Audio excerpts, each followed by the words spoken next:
रामकृष्ण हरी मंडळी, मी प्राजक्ता आपल्या या चॅनलमध्ये तुम्हा सर्वांचे हार्दिक स्वागत करते। आता गवारीची भाजी म्हटलं की भरपूर जण नाक मुरडतात, पण आजची ही हिरव्या मिरचीची झणझणीत गवारीची भाजी आहे ना, ती एकदा बनवा आणि खावा, ताटातील भाजी सुद्धा कमी पडेल। तर चला हिरव्या मिरचीची झणझणीत गवारीची भाजी बनवायला स्टार्ट करूया। आता या ठिकाणी पावशेर गवार मी नीट करून स्वच्छ धुवून घेतलेली आहे। भाजीच्या वाटण्यासाठी एका मिक्सरच्या भांड्यामध्ये मी 5-6 मिरच्या टाकलेल्या आहेत, 7-8 लसणाच्या पाकळ्या टाकलेल्या आहे आणि कोथिंबीर आहे ही भरपूर प्रमाणात घेतलेली आहे। आता हे आपण बारीक वाटून घेणार आहोत।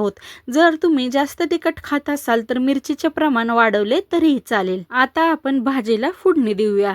त्यासाठी गरम कढईमध्ये मी 2 पळ्या तेल टाकलेलं आहे।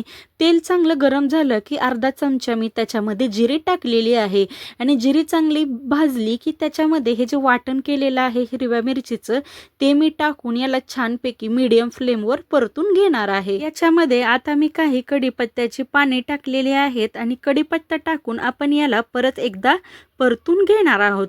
आता तुम्ही बघू शकता की छान तेल सुटलेलं आहे। आता याच्यामध्ये चवीनुसार मी मीठ टाकलेलं आहे आणि थोडीशी हळद टाकलेली आहे, 2 चिमूट। हे टाकल्यानंतर हे चांगलं मिक्स करून घ्यायचं आणि त्याच्यानंतर आपण स्वच्छ केलेली जी गवार आहे ना ती याच्यामध्ये टाकणार आहोत। गवार टाकल्यानंतर मीडियम टू लो फ्लेमवरच आपल्याला ही भाजी शिजू द्यायची आहे। त्याने भाजीची टेस्ट पण खूप छान येते आणि भाजीला कलर देखील खूप छान येतो। आता ही जी गवार आहे ना हिला छान परतून घेतल्यानंतर ह्या मिक्सरच्या भांड्यामध्येच मी थोडंसं पाणी टाकलेलं आहे आणि तेच पाणी मी गवारीच्या भाजीत टाकलेलं आहे। ही जी गवार आहे ना ही आपण वाफेवरच शिजवणार आहोत, त्याच्यामुळे याच्यामध्ये मी अजून जास्त पाणी वापरणार नाही। ते थोडंसं पाणी याच्यामध्ये मी टाकलेलं आहे। आता हिला मी झाकण ठेवून छान 1 ते 2 मिनिटांसाठी लो फ्लेमवर शिजू देते। तुम्ही गवारीची भाजी पातळ खाता की मोकळी खाता मला कमेंट बॉक्समध्ये नक्की सांगा, कारण की ना मला गवारीची भाजी मोकळीच आवडते, पातळ अजिबात आवडत नाही। आता ही जी गवारीची भाजी आहे ना ही लो फ्लेमवर मी झाकण ठेवून छान शिजू देणार आहे, त्यामुळे ह्या भाजीला टेस्टच नेक्स्ट लेवल येते। आता तुम्ही बघू शकता की आपली भाजी पण छान शिजत आलेली आहे। तेव्हा याच्यामध्ये ना मी ओबडधोबड वाटलेलं 2 चमचे शेंगदाण्याचं कूट टाकणार आहे। शेंगदाण्याचं कूट आहे ना ते एकदम शेवटी आपण याच्यामध्ये टाकणार आहोत।